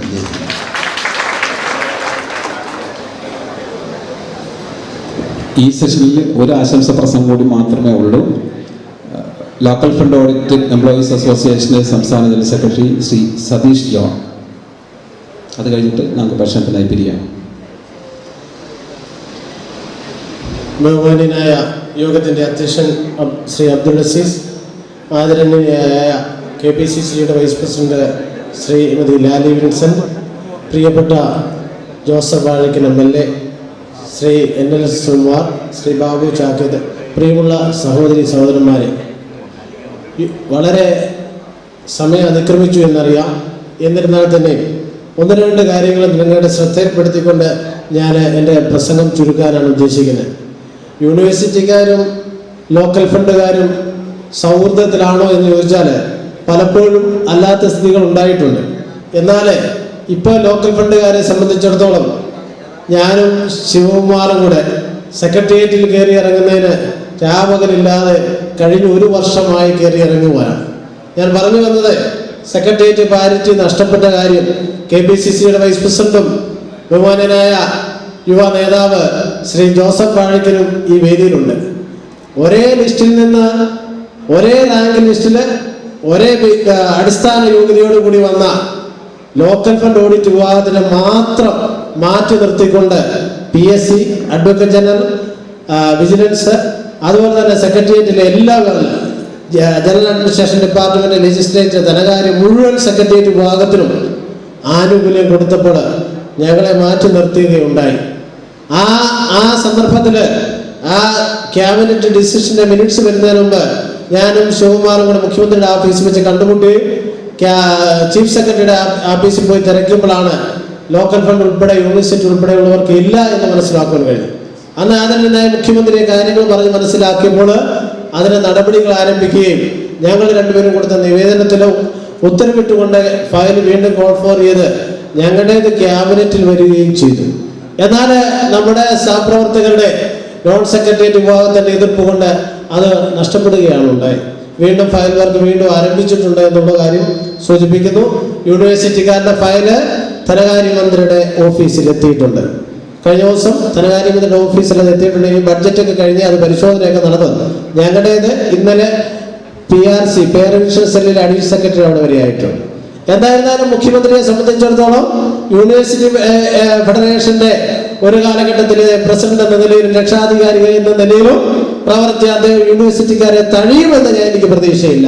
അതുപോലെ തന്നെ ലോക്കൽ ഫണ്ട് ഓഡിറ്റ് വകുപ്പിനെ സംബന്ധിച്ചിടത്തോളം കേരള 1996 ആക്ട് കൊണ്ടുവന്നത് അദ്ദേഹം ധനകാര്യമന്ത്രി അനൗൺസ് ചെയ്തു. KPCC പ്രസിഡന്റ് ആദരണീയനായ ശ്രീ രമേശ് ചെന്നിത്തല ഈ 2 വിഭാഗത്തിനും അർഹതയുണ്ട് എന്ന് പറഞ്ഞുകൊണ്ട് മുഖ്യമന്ത്രിക്ക് കത്ത് നൽകിയിട്ടുമുണ്ട്. അപ്പൊ ഈ ഒരു സാഹചര്യത്തില് നമ്മുടെ പ്രവർത്തനങ്ങള് വളരെ ചിട്ടയോടുകൂടി പോയാൽ നഷ്ടപ്പെട്ട പ്രതാപം തിരിച്ചെടുക്കുവാൻ കഴിയുമെന്നാണ് ഞങ്ങളുടെ വിശ്വാസം. എന്തോ ഒരു സമയദോഷം എന്നൊക്കെ പറയുന്ന പോലെ നമ്മളിത് സെക്രട്ടേറിയറ്റ് വെളിയിൽ ജോലി ചെയ്തുകൊണ്ട് അകത്ത് കാര്യങ്ങൾ അറിയാതെ പോയത് കൊണ്ടായിരിക്കാം ഇത് നഷ്ടപ്പെട്ടത്. എന്തായിരുന്നാലും ഒരു കാര്യം ബഹുമാനപ്പെട്ട നേതാക്കന്മാർ ശ്രദ്ധയിൽപ്പെടുത്തുക, സെക്രട്ടേറിയറ്റ് പാരിറ്റി വാങ്ങിക്കൊണ്ടിരുന്ന കഴിഞ്ഞ 10-40 വർഷമായി ടെസ്റ്റ് ഒരേ ലിസ്റ്റിൽ നിന്നും ഒരേ രീതിയിൽ പാരിറ്റി വാങ്ങിയവരാണ് എന്ന് ബഹുമാനപ്പെട്ട നേതാക്കന്മാർ ചോദിക്കുകയാണ്. UDF സർക്കാർ വരുമ്പോൾ മാത്രമേ ഞങ്ങൾക്ക് ഇക്കാര്യത്തിൽ നഷ്ടങ്ങൾ സംഭവിക്കുന്നുള്ളൂ എന്ന് മാത്രം സൂചിപ്പിക്കും. ഇതുപോലുള്ള കാര്യങ്ങളിൽ ഇന്നലെ തന്നെ അധ്യാപകരുടെ ഒരു ആനുകൂല്യം വെട്ടിക്കുറയ്ക്കേണ്ട ഒരു സ്ഥിതി വന്നു. മുഖ്യമന്ത്രി പരിശോധിച്ച് വീണ്ടും കൊടുക്കുവാൻ പോകും. അപ്പോൾ ഇതിന്റെയൊക്കെ പിന്നില് സെക്രട്ടേറിയറ്റ് കയറിയിടങ്ങുന്ന സർവീസ് സംഘടനാ ഭാരവാഹികൾ എന്ന നിലയിൽ ഞങ്ങൾക്ക് മനസ്സിലാക്കുവാൻ കഴിഞ്ഞത് താക്കോൽ സ്ഥാനത്ത് ഇപ്പോൾ ഇടതുപക്ഷത്തിന്റെ ആളുകൾ അഡീഷണൽ സെക്രട്ടറിമാരും ജോയിന്റ് സെക്രട്ടറിമാരും ഇരുന്നു കൊണ്ട് ഈ ഗവൺമെന്റിലെ UDFന്റെ സംഘടനകളെ തകർക്കുവാനുള്ള ശ്രമങ്ങൾ നടന്നു വരുന്നുണ്ട്. അത്രയുള്ള ആളുകളെ മാറ്റുവാൻ ഇന്ന് നമുക്ക് കഴിയുന്നില്ല എന്നുള്ളതാണ് ഏറ്റവും സങ്കടകരമായ കാര്യം. എന്തായിരുന്നാലും നിങ്ങളൊരു കാര്യം മനസ്സിലാക്കണം, കേരളത്തിലെ സർവകലാശാലകളെ സ്വയംഭരണ അവകാശം നഷ്ടപ്പെട്ടിരിക്കുമെന്ന് ഞാൻ പറയും. നിങ്ങൾ പറയുമായിരിക്കും നഷ്ടപ്പെട്ടില്ല എന്ന്. പക്ഷേ 9ാം ശമ്പള കമ്മീഷൻ വന്നതോടുകൂടി കേരളത്തിലെ സർവകലാശാലകളെ സ്വയംഭരണാവകാശം നഷ്ടപ്പെടുത്തിക്കൊണ്ടാണ് പ്രത്യേക ഉത്തരവിലൂടെ ശമ്പള പരിഷ്കരണം കൊണ്ടുവന്നത്. നിങ്ങൾക്കറിയാം, ആ ശമ്പള പരിഷ്കരണത്തിന് സർവകലാശാലയിലെ സാങ്കേതിക വിഭാഗം ജീവനക്കാരെ ഒരു ഓഡിറ്റ് ഓഫീസർ എന്ന നിലയിൽ എനിക്കറിയാം. MG യൂണിവേഴ്സിറ്റി ഞാൻ ജോലി ചെയ്തിട്ടുണ്ട്. സാങ്കേതിക വിഭാഗം ജീവനക്കാർ ഉൾപ്പെടെയുള്ളവരുടെ ഗ്രേഡുകളൊക്കെ നഷ്ടപ്പെട്ടു. അവരുടെ ശമ്പള പരിഷ്കരണത്തിൽ വളരെ അനോമലികളുണ്ട്. അപ്പൊ ആ ഒരു സാഹചര്യത്തില് ഹയർ എഡ്യൂക്കേഷൻ ഉൾപ്പെടെയുള്ള വിദ്യാഭ്യാസ വകുപ്പിന്റെ അധീനതയിലേക്ക് സ്വയംഭരണാവകാശമുള്ള സർവകലാശാലയെ പിടിച്ചു മുറുക്കത്തക്ക രീതിയിൽ കഴിഞ്ഞ പേരലക്ഷനിൽ കൊണ്ടുവന്നുവെങ്കിൽ അത് തിരുത്തേണ്ടതാണ് നമ്മുടെ പാരിറ്റിയെക്കാളും ഏറ്റവും അത്യാവശ്യമെന്ന് ഞാൻ പറയും. നിങ്ങൾക്കറിയാമോ, ഓഡിറ്റ് വിഭാഗത്തിൽ ജോലി ചെയ്യുന്ന ഒരാളെന്നല്ലേ ഞാൻ പറയുന്നു. കഴിഞ്ഞ കാലഘട്ടങ്ങളിൽ ലോക്കൽ ഫണ്ടിലെ യൂണിവേഴ്സിറ്റിയിൽ അറിയപ്പെട്ടുകൊണ്ടിരുന്നത് ഗവൺമെന്റ് ഓഡിറ്റ് എന്നാണ്. ഇന്ന് ആ ഗവൺമെന്റ് ഓഡിറ്റ് കേരള സർക്കാരിന്റെ ഓഡിറ്റ് മേഖല എന്ന നിലയിൽ, ഓഡിറ്റ് നിയന്ത്രണം എന്നുള്ള നിലയിൽ ലോക്കൽ ഫണ്ട് ഓഡിറ്റ് സർവകലാശാലയിൽ കൺകറന്റ് ഓഡിറ്റ് ഏൽപ്പിച്ചിരിക്കുന്നു. ധനകാര്യ വകുപ്പ് വളരെ ശക്തിയോടുകൂടി സർവകലാശാലയുടെ സാമ്പത്തിക നിയന്ത്രണം, ആഭ്യന്തര നിയന്ത്രണം എങ്ങനെ നടക്കുമെന്നുള്ള പെർഫോമൻസ് നടത്തിക്കൊണ്ടിരിക്കുന്നു. പലയിടത്തും ഫിനാൻസ് ഇൻസ്പെക്ഷൻ വിങ്ങുകൾ കയറിക്കൊണ്ടിരിക്കുന്നു. അപ്പോൾ നിങ്ങളുടെ ഓട്ടോണമസ് സ്വയംഭരണാവകാശം നഷ്ടപ്പെട്ടിട്ടുണ്ടെങ്കിൽ അതിന് കാരണം CPM-ന്റെ കഴിഞ്ഞ പ്രാവശ്യം CPM സംഘടനകൾ പ്രതികരിക്കാതിരിക്കുമ്പോൾ കഴിഞ്ഞ പ്രാവശ്യം ഉണ്ടായ ശമ്പള പരിഷ്കരണത്തിലൂടെ സിൻഡിക്കേറ്റിന്റെ അധികാരം നഷ്ടപ്പെട്ടിരിക്കുകയാണ്. സിൻഡിക്കേറ്റിൽ ഏത് ശമ്പള പരിഷ്കരണം വന്നാലും കേരളത്തിലെ അധ്യാപകരുടെ അനധ്യാപകർ ഉൾപ്പെടെ NGO-മാർ ഉൾപ്പെടെയുള്ളവരുടെ ശമ്പള പരിഷ്കരണ ഉത്തരവ് ഇറങ്ങിക്കഴിഞ്ഞാൽ ആ ഉത്തരവിന്റെ അടിസ്ഥാനത്തിൽ സർവകലാശാല സിൻഡിക്കേറ്റ് എടുക്കുന്ന തീരുമാനത്തിന്റെ അടിസ്ഥാനത്തിൽ ആണ് എല്ലാ സർവകലാശാലകൾക്കും അതേ പാരിറ്റി സെക്രട്ടേറിയറ്റ് പാരിറ്റി ശമ്പളം നൽകിയെങ്കിൽ നിങ്ങൾക്ക് മാത്രമായി 86/2011 എന്ന് പറഞ്ഞുകൊണ്ട് ധനകാര്യ വകുപ്പിൽ നിന്ന് പ്രത്യേക ഉത്തരവിലൂടെയാണ് ശമ്പള പരിഷ്കരണം വന്നിരിക്കുന്നത്. ഞാനൊരു ചെറിയ ഉദാഹരണം പറയാം. MG യൂണിവേഴ്സിറ്റിയിലെ IHR നിർത്തുവാനുണ്ടായ ഒരു സാഹചര്യം നിങ്ങൾക്കറിയാമോ? കേരളത്തിന്റെ higher education secretary Shri doctor K M Abraham vice chancellor charge എടുത്തപ്പോൾ നിങ്ങളുടെ സിൻഡിക്കേറ്റ് നൽകിക്കൊണ്ടിരുന്ന വളരെ കാലം ലോക്കൽ ഫണ്ട് കൊടുക്കുവാൻ കഴിയത്തില്ല എന്ന് പറഞ്ഞ് നിങ്ങളുടെ സ്വയംഭരണാവകാശത്തിലൂടെ വാങ്ങിക്കൊണ്ടിരുന്ന IHR നിർത്തുവാനുണ്ടായ ഒരു സാഹചര്യം, നിങ്ങളെ കടിഞ്ഞാണിടുവാനുള്ള സാഹചര്യം ഉണ്ടാകുവാനുള്ള കാര്യം ഈ ശമ്പള പരിഷ്കരണം പ്രത്യേകം വന്നതുകൊണ്ടാണെന്ന് ഞാൻ വിശ്വസിക്കുന്നു. ഈ ഗവൺമെന്റിനെ സംബന്ധിച്ചിടത്തോളം ഗവൺമെന്റ് പറയുന്ന കാര്യങ്ങൾ ചെയ്യുവാനും അത് നിരീക്ഷിക്കുവാനും പോകുന്നു. അതാണ് ലോക്കൽ ഫണ്ടിനെ സംബന്ധിച്ചിടത്തോളം. പല കാര്യങ്ങളും സ്വയംഭരണ അവകാശം സർവകലാശാലയ്ക്ക് ഉണ്ടായെന്നുള്ളത് കൊണ്ട് സർക്കാരിന്റെ പല നിയമങ്ങളും അല്ലെങ്കിൽ സർക്കാരിന്റെ പല ഉത്തരവുകളും കണ്ടില്ലെന്ന് നടിക്കുന്ന ഒരു സാഹചര്യം പണ്ട് ഓഡിറ്റുകാർക്ക് ഉണ്ടായിരുന്നു. കാരണം കേരളത്തിലെ സ്വയംഭരണ അവകാശമുള്ള സ്വയംഭരണ നിയന്ത്രണമുള്ള സർവകലാശാലയെ സംബന്ധിച്ചിടത്തോളം വിദ്യാഭ്യാസ മേഖലയിൽ അതിൻ്റെതായ മാറ്റങ്ങൾ ചലിക്കുവാൻ കഴിയുന്ന ഒരു വിഭാഗം കണ്ടുകൊണ്ടാണ് ഓഡിറ്റ് കണ്ടുകൊണ്ട് ഇനി സർക്കാർ പറയുന്ന കാര്യങ്ങൾ നിയന്ത്രിക്കുവാൻ പോകുന്ന ഒരു സ്ഥിതിയിലേക്ക് പോകുമ്പോൾ ലോക്കൽ ഫണ്ട് ഓഡിറ്റ് വകുപ്പിനെ നിങ്ങൾ കുറ്റപ്പെടുത്തുവാൻ നിങ്ങൾക്ക് കഴിയില്ല. അപ്പൊ നമുക്ക് വേണ്ടിയത് സ്വയംഭരണ അവകാശം തിരിച്ചു പിടിക്കണം. ഈ ഗവൺമെന്റിന്റെ കാലത്ത് അത് തിരിച്ചു പിടിക്കുവാൻ നമുക്ക് ഒറ്റക്കെട്ടായി പ്രവർത്തിക്കണമെന്ന് മാത്രം ഞാൻ സൂചിപ്പിക്കുകയാണ്. അതുപോലെ തന്നെ പോസ്റ്റുകളൊക്കെ ഇപ്പം ഗവൺമെന്റ് പണ്ട് സിൻഡിക്കേറ്റാണ് പോസ്റ്റുകളൊക്കെ നൽകിക്കൊണ്ടിരുന്നത്. ഇപ്പൊ ഗവൺമെന്റ് പഠിച്ച് പോസ്റ്റുകൾ വേണമെന്ന് തീരുമാനിക്കും. ആ ഒരു സ്ഥിതിയിലേക്ക് കാര്യങ്ങൾ പോകുന്നു. അപ്പൊ ഗവൺമെന്റിനെ സംബന്ധിച്ചിടത്തോളം ആഭ്യന്തര നിയന്ത്രണ സംവിധാനം, യൂണിവേഴ്സിറ്റികളുടെ സാമ്പത്തിക കെടുകാര്യസ്ഥത, UGC ഗ്രാന്റ്, അങ്ങനെയുള്ള പെർഫോമൻസ് ഓഡിറ്റ് പോലും എങ്ങനെ പെർഫോമൻസ് ചെയ്യുന്നു എന്ന് പോലുള്ള വീക്ഷണത്തോടു കൂടി നീങ്ങുവാനുള്ള സാഹചര്യം ഉണ്ടാക്കിയത് കേരളത്തിലെ സർവകലാശാല ജീവനക്കാര് എന്ന് ഓർക്കണം. നിങ്ങളുടെ കയ്യിലുണ്ടായിരുന്ന അധികാരം സർക്കാരിന് കൊണ്ട് അടിയറ വെച്ചത് ഈ കഴിഞ്ഞ പേരഡിഷനിലെ ഇടതുപക്ഷ സംഘടനകളാണെന്ന് മാത്രം സൂചിപ്പിച്ചുകൊണ്ട് ഈ യൂണിവേഴ്സിറ്റി എംപ്ലോയീസ് ഫെഡറേഷന്റെ ഈ സമ്മേളനത്തിൽ പങ്കെടുക്കുവാൻ കഴിഞ്ഞതിന്, അതിനുവേണ്ടി വേദി ഒരുക്കിയതിന് നിങ്ങൾക്ക് നന്ദി രേഖപ്പെടുത്തിക്കൊള്ളും. ഈ സമ്മേളനത്തിൽ എല്ലാ വിജയാശംസകളും നേർന്നുകൊള്ളും. KPCCയുടെ വൈസ് പ്രസിഡന്റും ബഹുമാനനായ ശ്രീ ജോസഫ് വാഴക്കൻ MLA ഇവിടെ ഉണ്ട്. സെക്രട്ടേറിയറ്റ് പാരിറ്റി ഞങ്ങൾക്ക് ലഭിക്കുവാൻ വേണ്ട ബഹുമാനപ്പെട്ട നേതാക്കന്മാരുടെ പിന്തുണ കിട്ടുമെന്നുള്ള ഉറച്ച വിശ്വാസത്തോടുകൂടി എല്ലാ ആശംസകളും നേർന്നുകൊണ്ട് നിർത്തുന്നു. ഈ സമ്മേളനം ഉദ്ഘാടനം ചെയ്ത അഡ്വക്കേറ്റ് ലാലി വിൻസെന്റിനെ നമ്മുടെ പ്രിയപ്പെട്ട ചിത്രകാരി ശ്രീമതി ജയശ്രീ വരച്ച ഒരു ചിത്രം ഉപഹാരമായി നൽകുന്നതിനായി ശ്രീമതി ജയശ്രീയെ ക്ഷണിക്കുകയാണ്.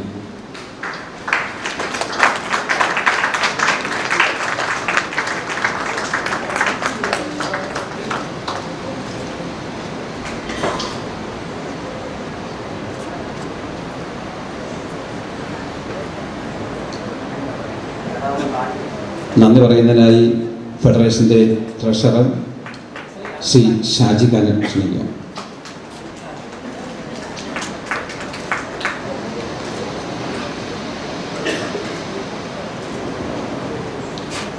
യോഗാധ്യക്ഷൻ ശ്രീ അബ്ദുൽ അസീസ്, ഈ യോഗത്തിൻ്റെ ഉദ്ഘാടകർ KPCC വൈസ് പ്രസിഡന്റ് നമ്മുടെ പ്രിയ സുഹൃത്ത് ശ്രീ ജോസഫ് വാഴക്കൻ, അത് സഹോദര സംഘടനാ പ്രതിനിധികളെ, ഫെഡറേഷൻ്റെ അംഗ സംഘടനയിലെ ഭാരവാഹികളെ, പ്രിയപ്പെട്ട സുഹൃത്തുക്കൾ, ചില നഷ്ടം നമുക്ക് വലിയ ലാഭമായി തീരാറുണ്ട്.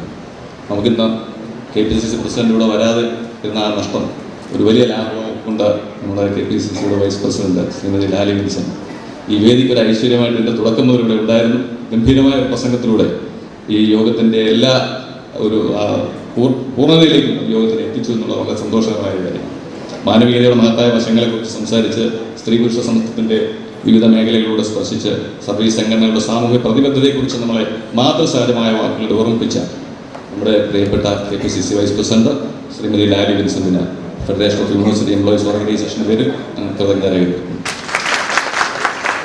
ശ്രീ ജോസഫ് പാഴക്കൻ അദ്ദേഹം നമ്മുടെ സുഹൃത്താണ്.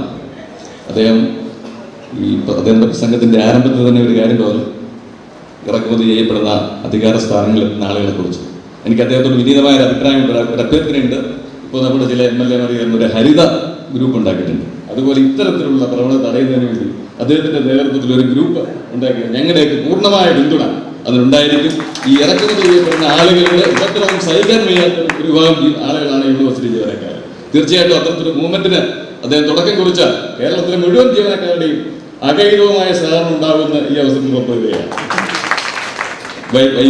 ഈ യോഗത്തിൽ പങ്കെടുത്ത നമ്മുടെ സതീഷ് അദ്ദേഹം ഒരു ഓഡിറ്റ് പോയിന്റ് ഓഫ് വ്യൂയിലാണ് നമ്മുടെ പ്രസംഗത്തിന് യൂണിവേഴ്സിറ്റി ജീവനക്കാരുടെ ഫയൽ കൈകാര്യം ചെയ്യുന്ന ലാഘവത്തോടെ ഒരു ഓഡിറ്റ് പോയിന്റ് ഓഫ് വ്യൂവിൽ ഇവിടെ പ്രസംഗിച്ച് വളരെ സജീവമായ ഒരു പ്രസംഗം, വളരെ ഒരു ഗർജനം പോലത്തെ അദ്ദേഹത്തിന്റെ പ്രസംഗം ഈ യോഗത്തിന്റെ ഒരു തീവ്രത ഉറപ്പുവരുത്തുന്നതാണ്. അദ്ദേഹത്തിന് ഈ ഫെഡറേഷൻ ഓഫ് യൂണിവേഴ്സിറ്റി എംപ്ലോയീസ് ഓർഗനൈസേഷന്റെ പേരിൽ ഞാൻ രേഖപ്പെടുത്തുന്നു. നമ്മുടെ ജനറൽ സെക്രട്ടറിക്ക് അദ്ദേഹം നമ്മളെ കൃതജ്ഞ രേഖപ്പെടുത്തുക എന്ന് പറയുന്നത് ശരിയല്ല, എങ്കിലും ഔപചാരികതയുടെ പേരിൽ ശിവകുമാറിനും ഞാൻ കൃതജ്ഞ രേഖപ്പെടുത്തുന്നു. ശ്രീ ബാബു ചാത്തോത്ത് അദ്ദേഹത്തിന് ഫെഡറേഷൻ്റെയും അംഗസംഘടനകളുടെയും സഹോദര സംഘടനകളുടെയും എല്ലാ ഭാരവാഹികൾക്കും നമ്മുടെ പ്രിയപ്പെട്ട എൻ്റെ സഹപ്രവർത്തകർക്കും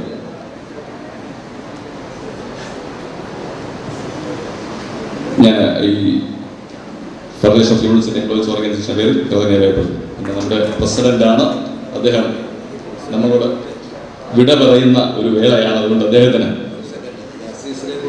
പറയാണ്ട് പോയത് ശരിയായില്ല. ഈ സംഘടനയെ അതിശക്തമായി നയിച്ചുകൊണ്ടിരിക്കുന്ന അസീസ് ഔദ്യോഗിക ജീവിതത്തിൽ നിന്നും അദ്ദേഹം മാറുകയാണ്. 56 ഞാൻ പ്രതീക്ഷിച്ചുകൊണ്ടിരുന്നത് അങ്ങ് നീണ്ടു 58 വരെ ആകുമെന്നാണ് പ്രതീക്ഷിച്ചത്. നിർഭാഗ്യവശാൽ ഈ വർഷം 58, 56 തന്നെ അവസാനിക്കാനാണ് സാധ്യത എല്ലാവരുടെയും. ഞാൻ പ്രതീക്ഷിച്ച 58 വരുമെന്നായിരുന്നു. അത് പിന്നെ ഇപ്പോൾ എനിക്ക് തോന്നുന്നത് നമ്മുടെ പുതിയ സ്കീമുകാർക്ക്, നമ്മുടെ കോൺട്രിബ്യൂട്ടറി പെൻഷൻകാർക്കാണ് 60 കിട്ടാൻ സാധ്യതയുണ്ട്, 58. എന്തായാലും അദ്ദേഹത്തെ സംബന്ധിച്ച് 2 വാക്ക് പറയാം. അദ്ദേഹം വളരെ സ്വാത്വികനായി ഈ പ്രസ്ഥാനത്തെ നയിച്ചതാണ്. ഞാൻ എപ്പോഴും ശ്രദ്ധിക്കാറുണ്ട്.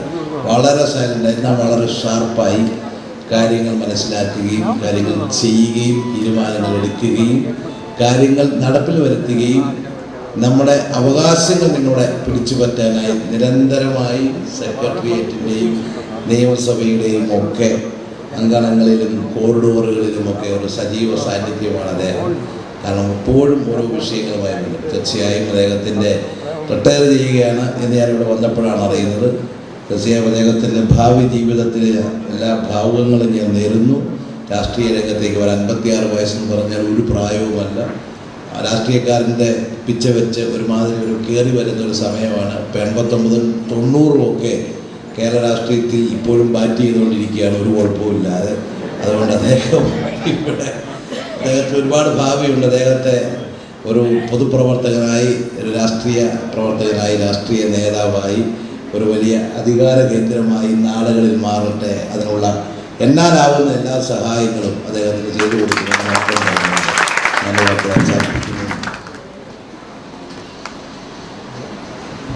ഔപചാരികതയുടെ പേരിൽ അസീസ് സാറിന് ഞാൻ കൃതജ്ഞത രേഖപ്പെടുത്തുന്നു. ഉച്ചയ്ക്ക് ഇനിയും അദ്ദേഹത്തെ കാണേണ്ടതായിട്ടുണ്ട്. ഈ പരിപാടിയുടെ ഒരു വിജയകരമായ നടത്തിപ്പിന് വേണ്ടി ആത്മാർത്ഥമായി സഹകരിച്ച എല്ലാ ആളുകളും ഞാൻ വാക്കിൽ കൃതജ്ഞത രേഖപ്പെടുത്തിക്കൊണ്ട് സാധിക്കും.